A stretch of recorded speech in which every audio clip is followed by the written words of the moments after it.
प्रिय मित्रों, 13 जून 1997, this was a unfortunate day. एक फिल्म बॉर्डर ग्रीन पार्क में स्थित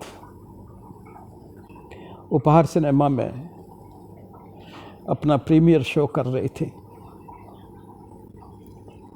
इनवाइटीज़ में काफ़ी लोग पास के इनविटेशन पे थे, यानी कि अच्छी रेपुटेड फैमिली से थे। इसी थिएटर के उसी मॉर्निंग में करीब 6:30-7 बजे एक ट्रांसफार्मर में आग लग गई थी और एक पटाखे की आवाज़ उठी थी। यह ट्रांसफार्मर डीवीवी का था, यानी दिल्ली विद्युत बोर्ड का था। वो आए और उन्होंने इसकी रिपेयर की और चले गए और कहा कि वो दोपहर का शो में इससे चला सकते हैं। अकॉर्डिंगली थिएटर वालों ने उस ट्रांसफार्मर पर मीन्स उसको यूज़ करते हुए अपना शो, जो उनका प्रीमियर शो था, उसको लगा दिया। कुछ देर बाद उसी ट्रांसफार्मर में से फिर धुआं निकलने लगा और थोड़ी ही देर में ये धुआं बहुत अधिक हो गया और ये आसपास फैलता हुआ वहाँ जो सीढ़ियाँ थीं, वो सीढ़ियाँ सीधी बालकोनी के बैक साइड में जो हॉल था, मीन्स बालकोनी जो हॉल था उसके बैक साइड में जो जगह थी वहाँ पे खुलती थी, लॉबी में खुलती थी और ये लॉबी सारी उस धुएं से भर गई। सारे दरवाजे जो पीछे की तरफ थे वो आधे खुले हुए थे। उन सब से ये स्मोक ने थिएटर के अंदर बालकोनी एरिया में एंट्री की। रिजल्ट था कि ये क्योंकि सैचुरेटेड बाहर काफ़ी धुआं गहरा हो चुका था, वो बड़ी तेज़ी से बालकोनी के अंदर फैल गया। उसके फैलने से, क्योंकि इस धुएं में ये जो पेट्रोल या पेट्रोलियम प्रोडक्ट की चीज़ों को जल करके जो धुआं आता है उसमें carbon monoxide, carbon dioxide, sulphur dioxide, hydrocyanic acid जैसी खतरनाक गैसेस होती हैं और ये इतनी खतरनाक हैं और ब्लड के जो रेड सेल्स हैं उनकी एफिनिटी पर्टिकुलरली कार्बन मोनोऑक्साइड के लिए 200 टाइम्स ज़्यादा होती है नॉर्मल ऑक्सीजन से। इसलिए तुरंत यह ब्लड के अंदर एब्जॉर्ब हो जाती है और पॉइजनिंग कर देती है। ऐसे ही हाइड्रोसैनिक एसिड जो उसमें होता है वो भी बहुत टॉक्सिक होता है। वो तो साइटोप्लाज्मिक टॉक्सिक है, वो तो तुरंत सारे सेल्स को पैरालाइज्ड कर देता है, उनका काम बंद कर देता है, एस्फिक्सिएट कर देता है। ऐसे ही सल्फर डाइऑक्साइड भी बहुत डेंजरस टॉक्सिक ड्रग्स हैं। तो ये सारी टॉक्सिक गैसेज उसमें होने के कारण रैपिड डेथ होती है और वही हुआ। 59 लोग वहाँ पे उनकी डेथ हो गई, 130 इंटॉक्सिकेटेड हो गए या फिर गिर कर चोट वगैरह उनको लग गई। ये 59 जो लोग थे, इन सब को, और जो 103 इंजर्ड या फिर इंटॉक्सिकेटेड लोग थे, उनको तुरंत एम्स में ले जाया गया। कुछ लोग सफदरजंग हॉस्पिटल में भी गए और कुछ लोग अपने चॉइस के हॉस्पिटल में भी चले गए। बहुत रश था उपहार सिनेमा के और एम्स के बीच में, इसलिए काफ़ी समय भी लग गया, या कि गोल्डन आवर का कुछ समय बर्बाद हो गया। जब ये लोग वहाँ एम्स में आए तो मृतकों को देख करके सभी घबरा गए और मृतकों के साथ में जीवित लोग भी आ रहे हैं। अब 59 मृतक एक साथ एक जगह पे तुरंत आ जाना, ये एक बहुत बड़ी समस्या का कारण था। मैं उस वक्त बाय द वे चांद से ही इमरजेंसी के पास ही था, तो मैं तुरंत जो इमरजेंसी के इंचार्ज डॉक्टर प्रवीण अग्रवाल थे उनसे मिला और मैंने उनको सजेस्ट किया कि जितनी भी डेड बॉडीज़ हैं उनको पास में ओपीडी का हॉल जो है उसको टेम्पररी मॉर्ग बना के वहाँ शिफ्ट करते जाते हैं, जिससे कि आप जो लोग जीवित हैं उनका इलाज कर सकें। यही किया गया। उन सारे 59 लोगों को ओपीडी के हॉल में लेटा दिया गया, चद्दर वगैरह दे करके। मेरे दिमाग में एकदम तुरंत आया, मेरे पास 1 या 2 रेजिडेंट थे, बाकी सब लोग तब तक जा चुके थे, क्योंकि हॉस्पिटल के रूटीन टाइम्स का बंद होने का समय भी नज़दीक आ गया था, तो काफ़ी लोग हॉस्पिटल छोड़ चुके थे, इसलिए डॉक्टर्स अवेलेबल नहीं थे। उनके साथ लेकर के मैं तुरंत, हमने कुछ पेपर वहाँ पास में ही जो EHS का डिपार्टमेंट था वहाँ से लेकर के, और हमने डेड बॉडीज़ को एक सिरे से दूसरे सिरे तक एक्सटर्नल एग्जामिनेशन करना शुरू कर दिया। एक्सटर्नल फाइंडिंग्स मीन्स उनका कलर कैसा है, कोई पॉइजनिंग के साइन हैं कि नहीं है, कोई इंजरी के साइन हैं कि नहीं है। तो इस तरह से एक्सटर्नल एग्जामिनेशन करते हुए पीपल्स है कि नहीं है, पल्स वगैरह देखते हुए कि कहीं कोई लाइफ के किसी में निशान अगर एविडेंसेस हों तो तुरंत वापस उनको शिफ्ट कर दिया जाए उसमें कैजुअल्टी में। लेकिन हमने कोई नहीं ऐसा मिला जब तक हम कर रहे थे। इतने में डॉक्टर PK चट्टोपाध्याय जो कि गैस्ट्रोएंट्रोलॉजी के हेड ऑफ द डिपार्टमेंट, नहीं उस वक्त प्रोफेसर ही थे, वो आ गए और उन्होंने अपने आप ही हमें अकेला काम देखते हुए कि हम 1-2 लोग ही कर रहे हैं, वो अपने 2 रेजिडेंट को साथ में लेके आए और उन्होंने भी दूसरे सिरे से पेशेंट्स को एग्जामिन शुरू कर दिया।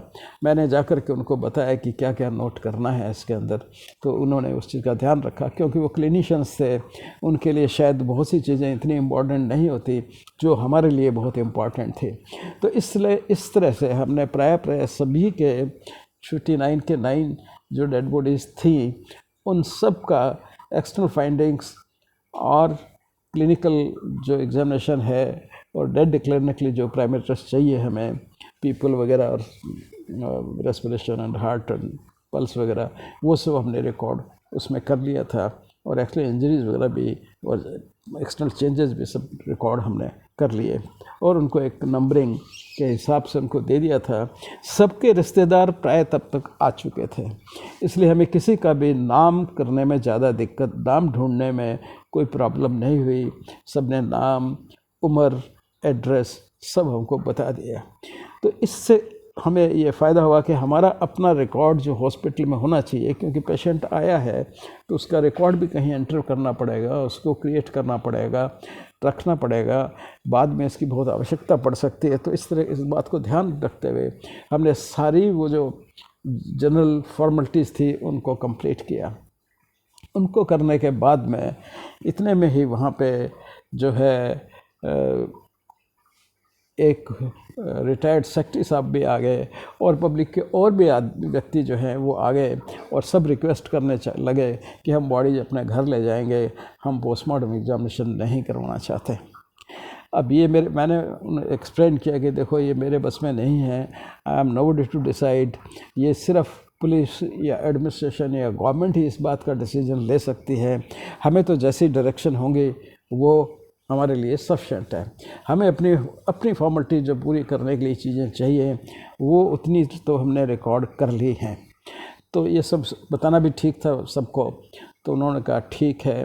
तो थोड़ी देर में बाद में ही वहाँ पे तेजेंद्र खन्ना जो उस वक्त गवर्नर थे वो आ गए। आने के बाद में उनके साथ उन सब की मीटिंग हुई। मैं भी मीटिंग में एक साइड में खड़ा था, लेकिन मैंने मना कर दिया पार्टिसिपेट करने से, क्योंकि मैंने कहा साहब मैं तो काम करने वाला हूँ, आप आदेश देना, निर्णय लेना वो सब आप लोगों का काम है। तो खैर पुलिस के लोग भी थे, सब थे, उन्होंने फाइनली यही निर्णय लिया कि पोस्टमार्टम नहीं होगा। और मैंने क्योंकि जैसा उनको कहा था, they were kind enough to give me in writing कि बिना पोस्टमार्टम के डेड बॉडीज रिलीज़ कर दी जाए। जैसे ये अनाउंसमेंट हुआ, क्योंकि वहीं पे सब डेड बॉडीज़ पड़ी थी, वहीं पास में एक कमरे में बैठ के उन्होंने डिसीजन लिया था, तो लोग तुरंत अपने अपनी बॉडी को उठा करके चल दिए और कुछ ही टाइम में सारा हॉल खाली था। मैं और प्रवीण अग्रवाल हम अपने पेपर संभाल रहे थे, क्योंकि उसकी सारी मेडिकल लीगल फॉर्मेलिटीज़ तो हम लोगों को ही कंप्लीट करनी थी उसके बाद में। तो फिर खैर हमने एक मीटिंग बुलाई और उसमें ये हमने तय किया कि भाई किस तरह से एमएलसी वगैरह कुछ तो बनाई थी, कुछ एंट्री हुई थी, तो उन एंट्रीज़ को कैसे एलाबोरेट करके किया जाएगा। कुछ हमारे पास थे फाइंडिंग्स थी, कुछ उनके पास फाइंडिंग्स थी, तो ऐसे करके हमने सारा काम अपना जो है पूरा कर लिया। मुझे एक्चुअली उस वक्त उसी दिन जाना था, उसके जिस दिन मीटिंग हमने तय की थी उसी दिन मेरे को नेपाल जाना था, वहाँ पे अपने एक नए असाइनमेंट के लिए जो 2 साल का था, इसलिए मुझे बहुत जल्दी थी। और प्रवीण ने वो काफ़ी मेरा सहयोग किया और उसके रेजिडेंट्स वगैरह ने, और सारा काम हमने जाने से पहले ख़त्म कर दिया था। लेकिन एक घटना इसमें हुई कि मैं जब ये बना रहा था डेथ सर्टिफिकेट, तो ये वहाँ पे नहीं बनाए, ये मैंने अपनी लेबोरेटरी में बैठ के रात को बनाए थे। रात को इसलिए वहाँ पे बैठाया था मैंने अपने रेजिडेंटों खुद को, कि मुझे मालूम था दिन होते ही काफ़ी लोग डेथ सर्टिफिकेट के लिए आएंगे, क्योंकि डेथ सर्टिफिकेट के बिना तो इवन क्रिमेशन भी पॉसिबल नहीं होता है कई बार, अगर वो आदमी मांग लेता है तो इसलिए रात को ही हमने वो सर्टिफिकेट बना करके रख लिए, जिससे कि अगर सुबह कोई आते हैं तो हम उनको दे सकें। अचानक सुबह करीबन अचानक सुबह कुछ लोग आए और उनको हमने वो सर्टिफिकेट की कॉपीज डुप्लीकेट ऑलरेडी बना रखे थे, यानी कि कॉपी जो इससे करते हैं फोटोकॉपियर से, और वो सबको दे दी गई और हो गया। सेकंड डे, उसके बाद तीसरे दिन मेरे पास अचानक ही रिश्तेदार फिर आ गए। इस बार काफ़ी ग्रुप में थे और उनको लीड कर रही थी नीलम कृष्णमूर्ति। इन्होंने मुझे कहा कि आपके हॉस्पिटल में व्यवस्था नहीं थी, क्योंकि इतना कैओटिक सीन हो गया था। अचानक 59 लोग डेड आ गए, 103 लोग इंजर्ड और इंटॉक्सिकेटेड हॉस्पिटल में आ गए। तो नेचुरली, और पब्लिक साथ में जो हजूम साथ में आ गया, रिश्तेदार आ गए, पुलिस वाले सभी। तो बड़ा छोटा सा एरिया था उस वक्त हमारा इमरजेंसी का भी, तो नेचुरली एक कन्फ्यूजन क्रिएट होना वहाँ पे एक बड़ी साधारण सी बात थी। उसके लिए वो काफ़ी शिकायत करने लगे और बहुत सब कुछ कहने लगे कि भाई, और वो क्योंकि मैं ही वहाँ नज़र उनको आया था वहाँ पे डेड बॉडीज़ के साथ में, तो उन्होंने ही मेरे को ही समझ लिया कि जैसे मैं ही सब कुछ यहाँ पे करता रहता हूँ। मैंने उनको समझाया। मैंने जानबूझ के मेडिकल सुप्रिटेंडेंट ऑफिस से इधर नहीं भेजा, हालांकि शायद दूसरा को कहते थे कि भाई तुमने गलत किया, अगर नहीं, मुझे मालूम था वो बेचारे सारे भ्रमित हैं, उनके व्यक्तियों की मृत्यु हो चुकी है, क्रिमेशन भी ये करके आ गए हैं, और अपने मन का जो एक वो है और जो सजेशंस है, जो उनके शक है दिमाग में, या उनकी जो दिमाग में जानने की डिज़ायर है, उसका एप्रोप्रिएट उत्तर उनको मिलना ही चाहिए। उसी डिस्कशन में जो नीलम कृष्णमूर्ति थी, उनको मैंने सजेस्ट किया कि अब आपके बच्चे तो गए, भगवान ने ऐसा ही मंजूर था, तो उन्होंने उनकी इच्छा के अनुसार हो गया। अब आप सब लोग ये तय करें कि आगे से आने वाले लोगों को कभी कोई समस्या ऐसी होती है, कोई एक्सीडेंट होता है, ज़रूर नहीं है कार्बन मोनोऑक्साइड का ही एक्सीडेंट हो, कल को ट्रैफिक एक्सीडेंट होता है, दूसरे तरह के एक्सीडेंट, मशीनरी पे एक्सीडेंट होते हैं, फॉल फ्रॉम हाइट होते हैं, दसियों तरह की सिचुएशंस हैं जहाँ पे एक्सीडेंट्स होते हैं। बर्न अदरवाइज भी घरों में होते रहते हैं, कहीं किचन में हो जाता है, कभी कहीं हो जाता है। तो उन सब के लिए एक ट्रॉमा सेंटर प्लान किया हुआ है एम्स ने, जो 15-20 साल से पेंडिंग पड़ा हुआ है। तो आप लोग उसको क्रिएट करने के लिए कुछ करें। ये बात उनको बहुत कन्विंसिंग लगी, तो उन्होंने अपनी एक एसोसिएशन बनाई, और उस एसोसिएशन में इसके अलावा कि मिलते थे, करते थे इस केस को भी, क्योंकि सनसल्स में जिनका ये उपहार सिनेमा था, उन पे भी केस चलता रहा ममता सहगल के, सेशन जज ममता सहगल के कोर्ट में। और उसके पैरेलल जो है वो हाई कोर्ट में इस बात की लेके भी पिटिशन चलते रहे कि ट्रॉमा सेंटर आना चाहिए। और सुप्रीम कोर्ट ने भी अपना जो वर्डिक्ट दिया था उसमें भी मेंशन किया कि नहीं, ये ट्रॉमा सेंटर जो है वो तुरंत आना चाहिए। तो इस तरह से ट्रॉमा सेंटर, उन्होंने तो पैसा भी कहा कि पैसा भी इसके लिए इतना ईयर मार्क कर दिया जाए जिससे कि वो ट्रॉमा सेंटर बन सके। तो इस तरह से उनके प्रयासों से, उन लोगों के प्रयासों से वास्तव में एक ऐसा सुंदर ट्रॉमा सेंटर अगर आप देखें वो वहाँ बना। और मुझे बड़ी खुशी होती है कि वो, जब मैं भी वन ऑफ दी जब इसका इनॉग्रेशन किया है तो मेरे हाथ भी उसमें थे, मैं भी वहीं पे इनॉग्रेशन करने वालों में था।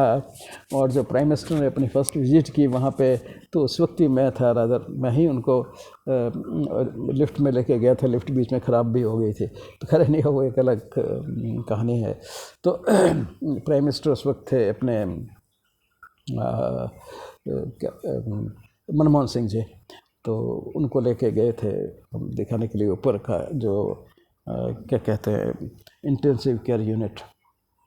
उनके कोई जान पहचान के भी भर्ती थे वहाँ पे, तो दोनों काम एक साथ वो हो गए थे। तो इस तरह से ये सेंटर बना। और वो जो एक्टिविटी थी वो हुआ। वही नहीं, इस केस के बाद बहुत सी जो इंक्वायरीज हुई उसमें सेफ्टी गाइडलाइंस, और जो हमने पहले जैसे बात की है कि भाई डिसास्टर प्लान का मैनेजमेंट जो है उस सब पे बहुत एम्फेसिस हुआ। और सारी एक्टिविटीज़ को और बल मिला इन लोगों के कारण। वो अब भी अपने एसोसिएशन जो है of the victim of the उपहार ट्रेजेडी की अभी भी बनाए हुए हैं, और कुछ ना कुछ कंस्ट्रक्टिव काम वो करते ही रहते हैं। लेकिन उन्होंने ट्रॉमा के क्षेत्र में तो बहुत ही अच्छा कंस्ट्रक्टिव काम किया, जिसके लिए उनको सलाम है, तो उनको धन्यवाद है। तो इस तरह से इस इंसिडेंट जो कि बहुत ही ट्रेजिक था, जो बहुत सैड था, वो हुआ। लेकिन हर चीज़ से हमें सीखना चाहिए और समाज को इम्प्रूव करना चाहिए। उससे हम अपने आप को कुछ शांति दे सकते हैं, अपने आप को समझा सकते हैं और दूसरों का भला भी कर सकते हैं। ऐसा मुझे इस कहानी से एक सीखने को मिला। धन्यवाद। फिर आऊँगा मैं किसी और एक केस के साथ।